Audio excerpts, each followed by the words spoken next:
Assalamualaikum warahmatullahi wabarakatuh. Perkenalkan, nama saya Rahma Ayuningrum dengan NIM 2311126 dari kelas PAI 5D. Berkenaan dengan adanya video ini saya buat untuk pemenuhan tugas mata kuliah pengembangan kurikulum yang diampu oleh Ibu Utin Mutia. Baik, di sini terdapat dua soal. Langsung saja saya akan menjawab jawaban dari soal nomor satu, yaitu faktor penyebab pergantian kurikulum pendidikan agama Islam atau PAI di Indonesia itu tidak terlepas dari berbagai dinamika yang terjadi dalam dunia pendidikan dan masyarakat. Pertama, adanya perkembangan ilmu pengetahuan dan teknologi yang begitu pesat menuntut adanya pembaruan dalam metode serta isi pembelajaran. Nah, kurikulum yang dahulu lebih menekankan pada hafalan dianggap kurang relevan di era digital, di mana peserta didik dituntut untuk mampu berpikir kritis, kreatif, dan adaptif terhadap perubahan. Kedua, perubahan kebijakan pendidikan nasional yang terus menyesuaikan dengan visi pembangunan manusia Indonesia yang seutuhnya juga menjadi faktor penting. Pemerintah berupaya agar pendidikan termasuk PAI itu dapat membentuk karakter dan kompetensi yang sesuai dengan nilai-nilai kebangsaan serta kebutuhan abad ke-21.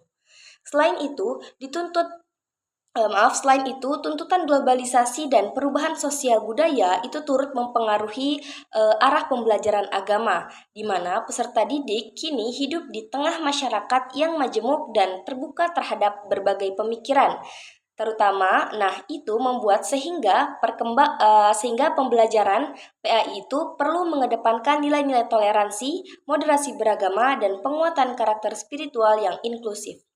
Nah, faktor lainnya itu ialah hasil evaluasi terhadap pelaksanaan kurikulum yang sebelumnya yang dimana menunjukkan adanya keterbatasan dalam membentuk keseimbangan antara aspek kognitif, afektif, dan juga psikomotorik.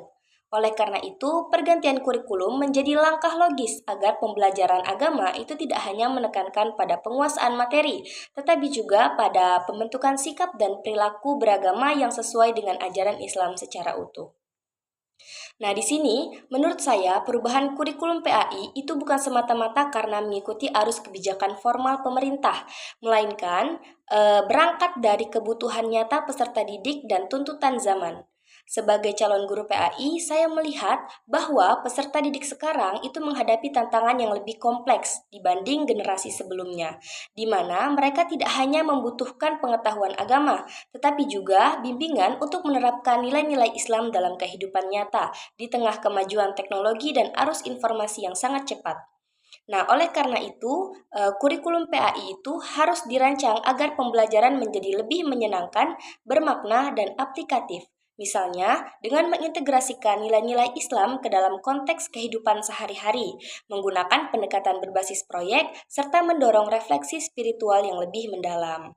Nah, dengan adanya perubahan kurikulum yang lebih adaptif, saya berharap PAI itu dapat menjadi sarana efektif untuk membentuk karakter generasi muda yang mampu bersikap moderat dalam kehidupan sosial.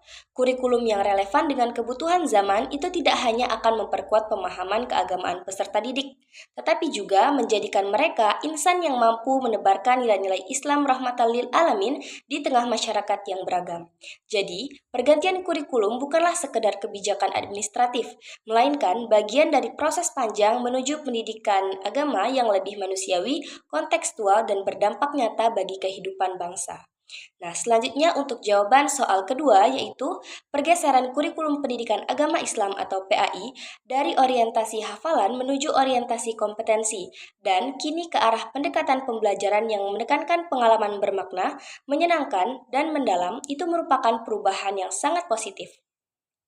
Nah, dahulu pembelajaran PAI itu lebih menekankan pada kemampuan siswa dalam menghafal ayat, hadis, dan konsep keagamaan tanpa terlalu memperhatikan pemahaman dan penerapan nilai-nilai lainnya dalam kehidupan sehari-hari. Namun, seiring perkembangan zaman, tuntutan pendidikan menuntut siswa itu tidak hanya sekedar tahu, tetapi juga mampu memahami, menghayati, dan mengamalkan ajaran Islam itu secara kontekstual. Nah, pendekatan berbasis kompetensi ini hadir untuk memastikan bahwa peserta didik itu tidak hanya memiliki pengetahuan keagamaan saja, tetapi juga keterampilan dan sikap keagamaan yang mencerminkan akhlakul karimah. Kini, pembelajaran PAI itu semakin berkembang dengan menekankan experiential learning, yaitu proses belajar yang berpusat pada pengalaman nyata siswa, seperti praktik ibadah, proyek sosial keagamaan, dan refleksi spiritual. Hal ini bertujuan agar nilai-nilai Islam itu benar-benar tertanam dalam diri peserta didik secara alami dan menyenangkan. Nah, menurut saya sebagai calon guru PAI, perubahan arah kurikulum ini membawa dampak yang besar terhadap cara memandang dan mempersiapkan diri menjadi pendidik. Nah, saya juga menyadari bahwa tugas guru PAI itu tidak lagi hanya sekedar mentransfer ilmu agama saja, tetapi juga menjadi fasilitator yang mampu menciptakan suasana belajar yang inspiratif dan bermakna. Saya juga perlu menguasai berbagai metode pembelajaran kreatif dan kontekstual, seperti pembelajaran berbasis proyek, reflektif, dan kolaborasi agar siswa dapat merasakan langsung nilai-nilai Islam dalam kehidupan. Selain itu, perubahan ini juga mendorong saya untuk terus belajar dan beradaptasi dengan perkembangan zaman. Sebagai calon guru, terutama guru PAI, saya juga harus peka terhadap kebutuhan peserta didik, memanfaatkan teknologi dalam pembelajaran, serta mampu menanamkan nilai-nilai Islam melalui pendekatan yang menyenangkan dan humanis. Nah, dengan demikian, saya dapat menjadi guru PAI yang bukan hanya mengajarkan pengetahuan agama saja, tetapi juga menumbuhkan karakter dan spiritualitas siswa agar menjadi pribadi Muslim yang beriman, berilmu, dan berakhlak mulia. Baik, mungkin cukup sekian yang dapat saya sampaikan. Untuk kurang dan lebihnya, saya minta maaf apabila terdapat salah kata. Saya akhiri. Wabillahi taufiq wal hidayah. Wassalamualaikum warahmatullahi wabarakatuh.